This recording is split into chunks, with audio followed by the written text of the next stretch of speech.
saya kan harus event dulu nih kok. Iya, setelah Saya kan event. harus Maksudnya setelah event oh akhirnya iya, ketemuan. iya ketemuan. Di rumah sakit? Di rumahnya, karena dia udah pulang kok. Oke. Udah pulang dari rumah sakit. Kenapa bisa dia ada di rumah sakit waktu itu? Ah, saya kurang tahu sih kok kalau ada di rumah sakitnya gara-gara apa kok. Oke.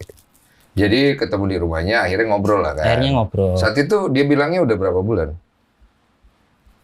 Dia nggak ngomong sih kok Dia udah nggak berapa bulan.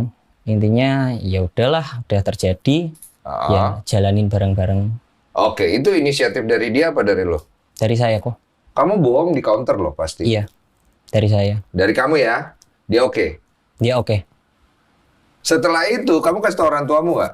Saya kasih tahu orang tua saya itu di tanggal 30 setelah ini kok. Oh, setelah itu ya. Itu. Orang tua bilang apa? Ya udah ayo langsung temuin. Maksudnya apa? Ya untuk menemui Erika. Untuk?